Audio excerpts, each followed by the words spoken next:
Today we're going to talk about sweat and sports drinks.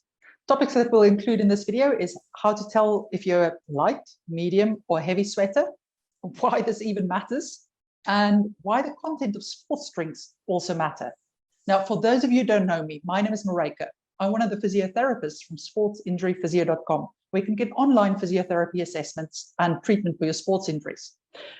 I'm quite excited because today I'm joined by Jesse. He's the founder of saltfree.com. Now, we will be discussing his latest product, which is a salt test kit and a custom-made sports drink.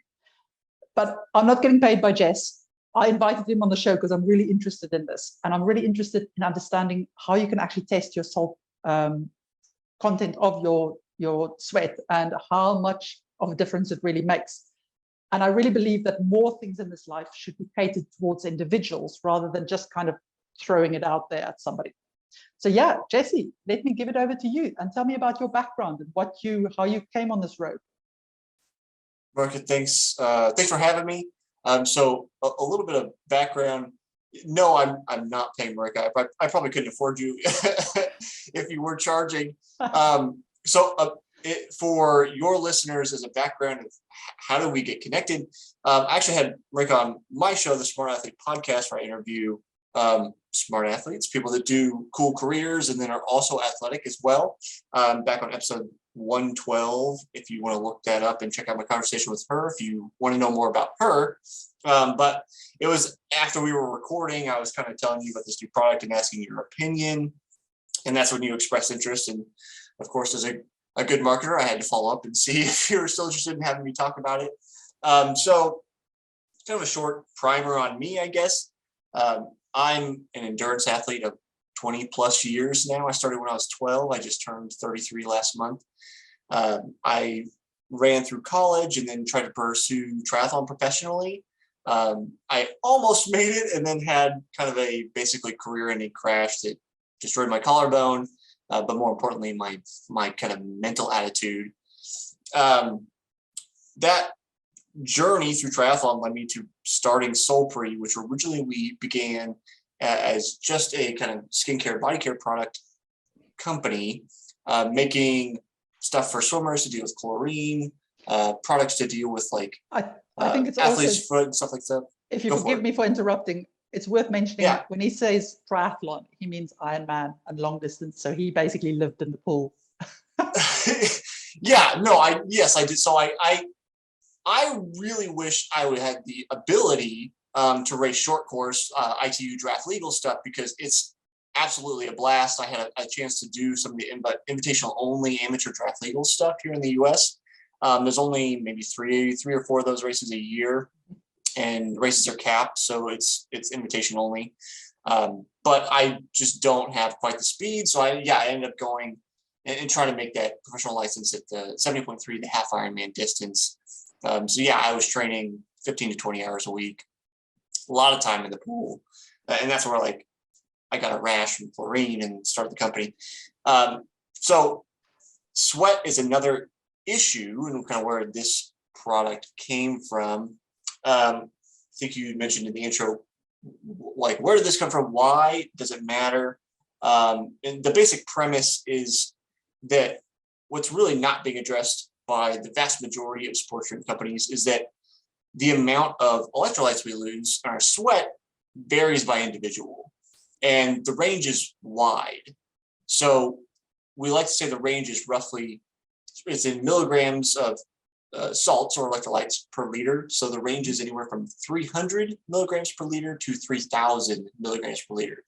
And the way I like to put that in context to try to visualize it a little bit is it's the difference between if you could pick up, say like Maryke, maybe you can pick up a 4-year-old child, that's the 300N, and then I could pick up a giant panda, that's the 3,000N. So that's the difference in magnitude. So it sometimes just when you see the numbers, you're like, what? So I like to use that as a visualization of how large the differences can be. Yeah. So, and then, I mean, my next question leading up from that is, we all know about energy for sports and stuff like that, so sugars and things, but why does electrolyte concentration matter?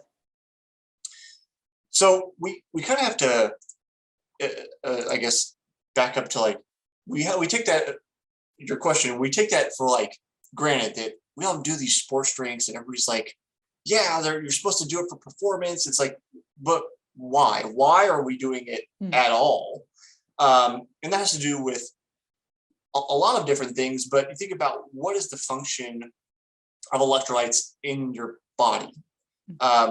They do a couple things or several things, but the big kind of three are they help us transmit nerve signals. So, which is the communication between our brain and our body, which is obviously important if we want to move. And if you're on video, you see me waggling my hands because I can transmit nerve signals. They help contract muscles, and then they also help regulate osmotic pressure. And that's the most like we start getting into the deep dive of science. As we were talking about before I get going, I'll cover the basics today, but we can get really hairy really quick in terms of all the interactions. Osmotic pressure is basically how much liquid volume is in any given cell and the pressure inside and outside the cell and cell membranes. So that has to do with hydration itself. So if we kind of dumb that down, electrolytes are a function of how hydrated we are and our cells are at any given point as well. And what are the typical things that I would experience if I didn't have enough electrolytes in my body, or if I just drank water while I ran? Well, it depends on the actual balance. So if you're not that low, you probably won't really perceive any difference. But you can end up with a loss of function in various ways. Muscle contraction doesn't happen as hard, which means you can't perform as well. The classic headache from dehydration that can end up in severe cases, can end up with, being dizzy and vomiting and not being sure, kind of, you get this kind of confusion. The trick or problem with those symptoms is that they can happen at both ends of the spectrum, where you have not drank enough fluids, or as in your case, you're asking about if you drink just water. I should say, again, this is relatively rare, but it has happened in the longer distances, marathons or half Ironmans. You can actually drink too much water by itself and then kind of give yourself what's referred to as water poisoning, because the amount of electrolytes in your body has been diluted so far that you're not able to have those regular interactions that your body should be able to have. And the kind of scary thing about that, again, it's rare, so I'm not trying to like fear monger anybody, is that the symptoms for dehydration and the symptoms for overhydration are very similar. So sometimes people think they're dehydrated and keep drinking when really they need to stop. And that's a very important point, actually. So when we think of sports injury management, I've worked at quite a few races and things, and where at the beginning in the 80s, they would immediately, somebody with those symptoms, go and on a drip give you more fluid. Now they go, no. Before you do anything, you stick a thermometer up their bottoms, basically, to see what's the temperature, because that temperature tells you, no, this guy is actually not hot. So it must be that he drank too much water. And then you have to give them a totally different solution. Otherwise, you kill them by giving them more fluid. So it's quite an important point, that. Yeah, and it was, you probably know more of the details of the history of it, but it was definitely a progression over the years where, there's a big push of hydrate. And then, again, in terms of the entire population participating, rare, but you don't want it to happen at all. You had people basically dropping dead at the end of some races. And you go, well, what the hell happened? Like, they were drinking, they're in perfectly good health. Like, it just seems so anomalous.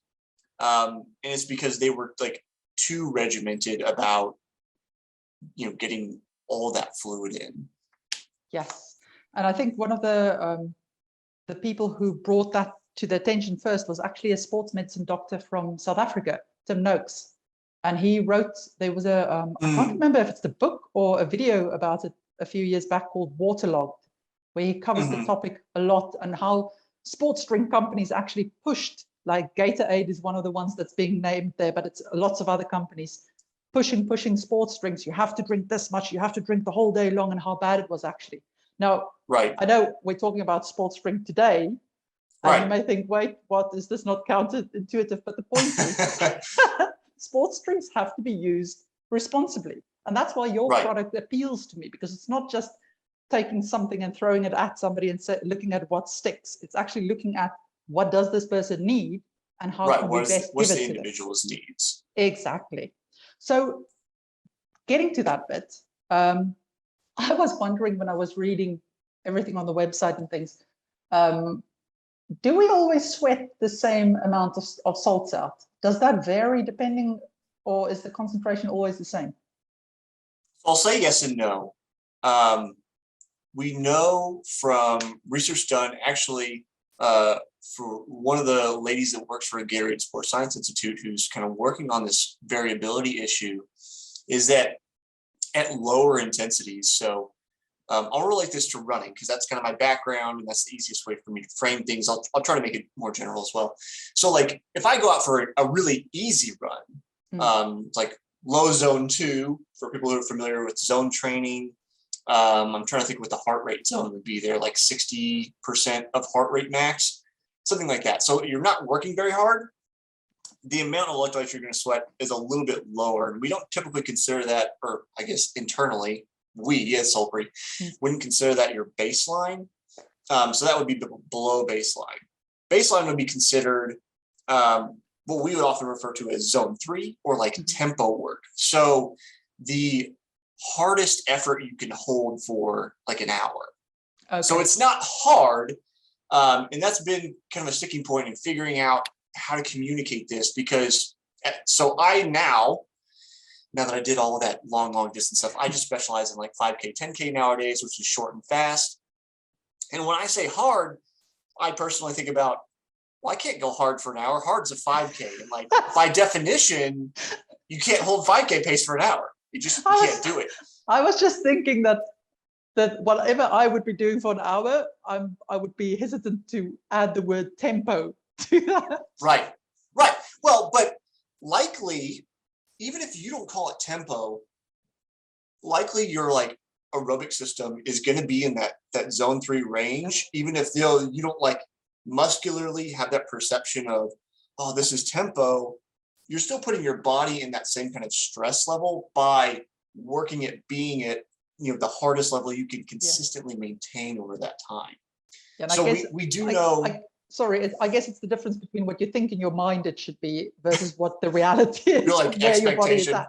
Yes. Yeah. So that's kind of what we refer to as baseline, and we know that from that like low effort, not much going on, to the harder work, that it can increase from there, and that's referred to as baseline. Beyond that, that baseline number is what you kind of use as your go-to. The other way it can vary is heat and heat acclimation. Okay. So like I live in Kansas City, for you not familiar, it's in the very middle of the US right now. I'm looking at snow outside because it's February. In the middle of the summer, it'll be, I wish I knew what this was in Celsius, but I guess for my US people, because I'm US based and selling predominantly in the US, it could be 90 plus degrees Fahrenheit, and then it could be 100% humidity, which is brutal. So if I go out for a run, say it's been like it's 20 right now. I mean, I don't even know if it's that actually. And then now it's 90 the next day. Welcome to the Midwest. And I go out for a run, the amount of electrolytes I lose can go up to 50% higher than that baseline. Okay. Once you've acclimated to the heat, then your body will go back down, regardless of it's hot. But once you've kind of gone through that heat acclimation process, it'll come back down to that baseline that we talked about previously. Okay. Now, I also saw that you've got 2 types of sweat tests that you mentioned on your website. The one is the traditional one, that you don't need any fancy things. You seem to need a hat for it, a black hat preferably. You don't necessarily need the hat, but okay. So the sweat tests. So the question really is like, how do you individualize a sports drink for people? How do we know what is that, in that range from small child to giant panda, like how many electrolytes are you losing? And the, most accurate way is to do like the lab quality sweat test, which is I send you a patch, you do that 40 to 60 minute hard effort, you send me back a sweat sample, we've got a machine that will read the sample and say, this is what the concentration is. So then we come out with a nice number, mine 630. I just tested a podcast guest yesterday who came out at 1700. So I'm already getting, kind of the array of different answers. And so that's the most accurate way. But I also know, just being realistic, not everybody can afford or has the logistics to time, in time to do a sweat test. So we know that generally speaking, there's often a correlation between how much you think you sweat and how much you actually sweat. So it's not obviously perfect, but that's where on the website I have this thing called the Sweaty Hat sweat calculator. I can't remember what I called it. Yeah, But I show my, the Sweaty Hat test, and so I show my black hat from 70.3 Eagle Man, and it's got salt deposits on it. So anybody can make these salt deposits shows up. It just depends on how long it takes to make them show up as to the indication of how many salts you're losing in your sweat. So the guy that I tested who was at 1700, the salt's going to show up much easier than, like, for me, I had to run for 7 hours in that, not continuously, but I had to run for 7 hours in that hat to make those salt deposits show up because I'm on the very low end of the spectrum. Yeah. So the graphic is trying to help you guesstimate based on your own experience of, like, when you go work out, your clothes get sweaty, they dry. How frequently are you seeing these salt deposits on your clothes? And they show up easier on black than they do on other colors. So if they show up on any color for you, you're probably on the way high end. If they never show up, then you're probably near the low end. And if you see them sometimes, but not always, then you're probably near the middle. So I tried to make some, like I said, guesstimate way. So if people don't want to do the sweat test, then they have the opportunity to still interact and try to figure out what the more accurate solution is for them. Gotcha. And then if they follow your sweat thing, you send them what that is, and then or then you let them know what's the best solution for them. But I noticed on the website you've got 3 pretty much strengths people choose from then. Is that how accurate it gets, or why did you choose on those 3 volumes or different? Right. So as I mentioned, the range is from 300 to 3000, but the vast majority of people will kind of center around 1,000 milligrams per liter, plus or minus. Again, I'm lower. I had the one guy that's much higher. So there's 3 concentrations. There's 500 milligrams per liter, 1,000 milligrams per liter, and 1,500 milligrams per liter.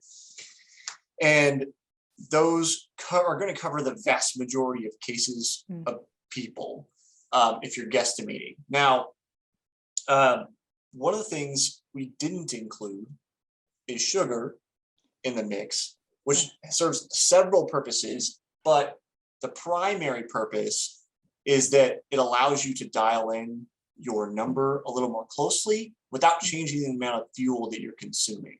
Gotcha. Yeah. So if I was, say we went the traditional route and included 22, 24 grams of sugar, and then for my example with the gentleman who tested at 1700, he's got to dial up the amount of electrolytes a little bit. Now his sugar's gone up as well. If you take in too much sugar, then you can upset your gut, and then you've got GI distress while you're trying to race. That's obviously a problem. Yeah. So I'm not anti-sugar by any stretch of the imagination. It's just trying to realize you can't do everything all at once. Yeah. So if you want to focus on hydration, you have to focus on that first. So what we do is there's actually a calculator that we have, sulfur.com/my-sweat-number. When you go on the calculator, you input your number. So like in my case, I put in 630. That was my sweat test number. And then I put in the formula I have, which is the 500.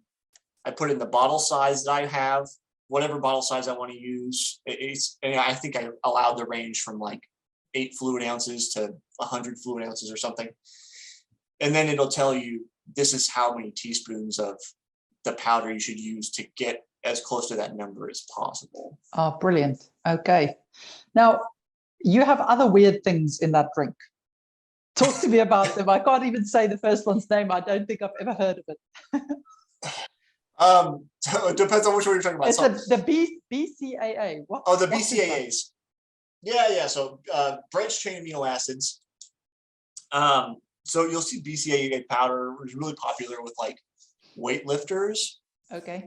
Because they want to get swole, they need all those amino acids. Amino acids are the building blocks of protein. Often people take them as a supplement in the effort to try to get really big, or to repair muscle, which is not their function here. They are in some essence here to repair muscle, but not the entirety. There is kind of an interesting use case, two parts. First, you might see with other sports drinks, because they include sugar, they'll talk about, Liquid IV is a good example of this. They talk about cellular transport technology, which is their marketing department doing an excellent job, talking about what's known as the co-transport mechanism. So we know that your body will allow so much sodium into its cells, just based on how much it needs. But then on top of that, if there's like sugar coming along for the ride, it'll bind basically with a sodium and allow it to get into the cell, so you can get more sodium into your cells if you have these co-transports with them. So sugar is a co-transport. Everybody talks about it. It's not unique to Liquid IV. If you just take table sugar and with your electrolyte drink, you'll fulfill this situation. So BCAAs are another co-transport that's not talked about. So the amino acids serve the same function as that sugar in that they allow more sodium to get into the cell without using that sugar.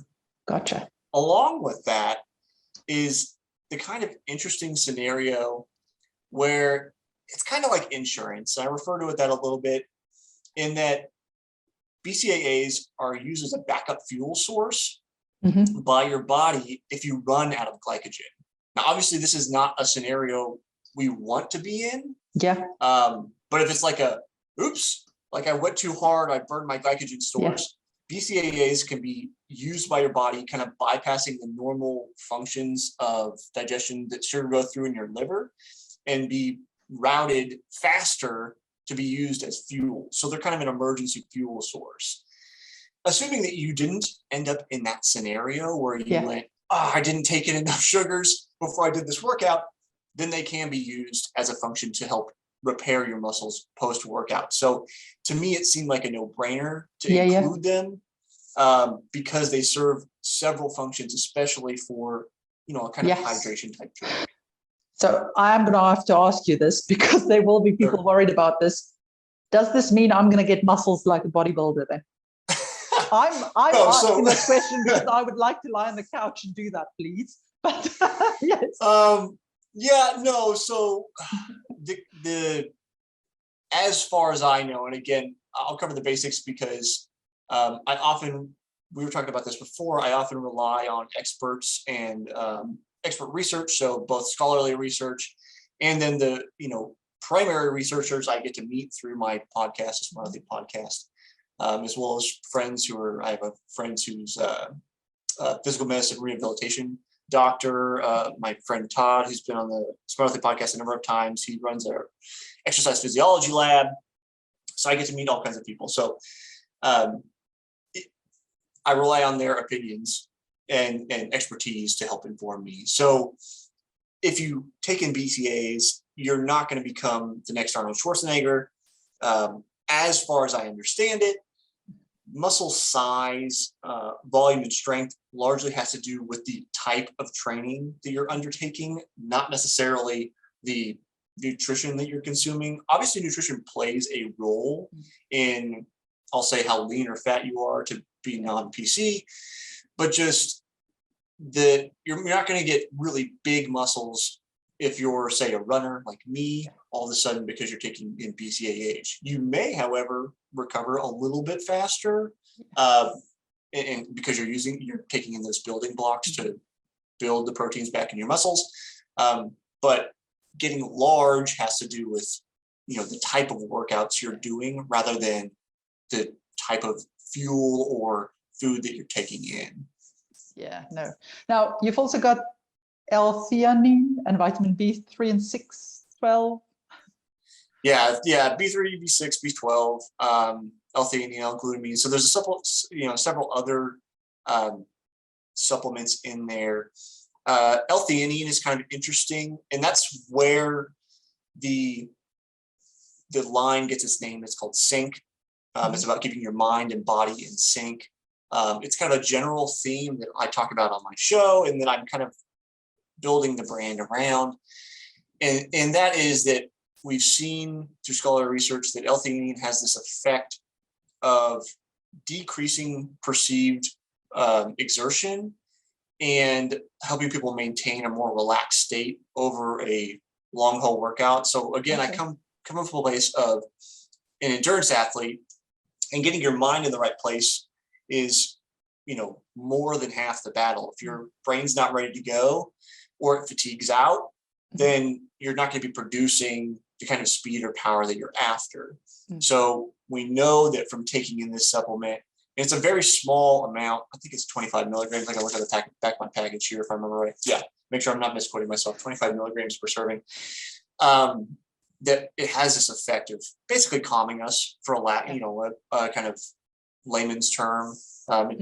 If you want to go into more research, it talks about increasing alpha brain waves and that kind of thing. But it makes us feel more calm and reduces the perceived exertion. And then the two other kind of big groupings, the L-glutamine and the B vitamins. L-glutamine is another amino acid. It's a building block for protein. It's involved in a lot of different things in our body. Our body can produce it. It's not an essential amino acid. So for you, the listener, if you don't know the difference, essential amino acids, like those BCAAs, are amino acids that our bodies can't produce by themselves that we need to take in through our diets, versus non-essential amino acids, which there are lots. L-glutamine is one of those non-essentials that our body can produce. So you go, well, why are you including it? Again, coming from a endurance standpoint, because we work out so much, your body can become depleted from it. So it, like the B vitamins, which we'll cover here in a second, are kind of like insurance, basically. It's not, you will see in the supplement industry, some people will say, this will boost your performance. And I don't take the B vitamins or the glutamine as something that is going to bring you to new highs. But I do see it as insurance, again, as a prevention from new lows. Because if your body can't keep up with the production and needs it, then it can lead to muscle wasting, which means you're going to lose power. It has some function in your immune system. I'm not qualified to talk about immune system responses, but you're more than welcome to look up that kind of stuff yourself. And then we have seen through studies that it decreases like fatigue and muscle soreness post-workout. Well, I mean, we know how exercise is brilliant for immune systems in the long run, but your immune system really goes down immediately after a heavy training session. So anything that can help that is brilliant. And then the B6, so B6 again does a lot of different things in our body. But the thing we're interested in is that these vitamins are involved in changing carbohydrates, fats, proteins over to energy, or in some form that our body can use to produce energy. So again, endurance athletes are more susceptible to this. We've seen studies that suggest that some endurance, at least in the study, endurance athletes were low on their intake of B vitamins. Many people get enough in their everyday life that they don't really need to supplement with them.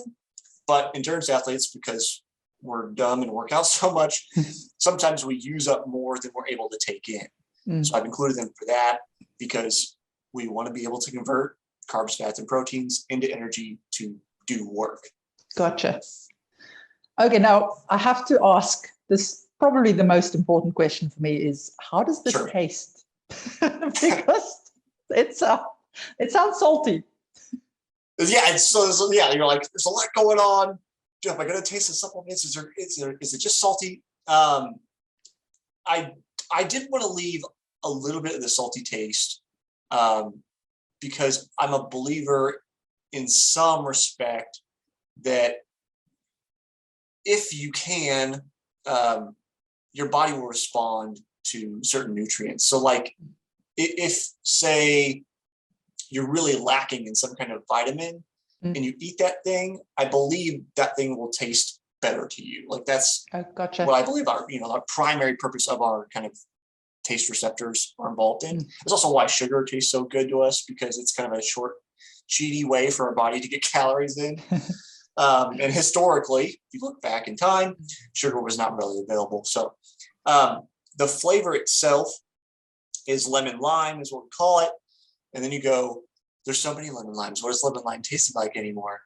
So it is lemon lime, but it's a little bit sweet. It's a little bit tart. And the reason I didn't go just sweet, again, this is the endurance athlete in me, is that if you're drinking something sweet over hours at a time, it becomes sickening. Yes. And you just go like, oh God, I don't want, like stop it. I don't want any more of this.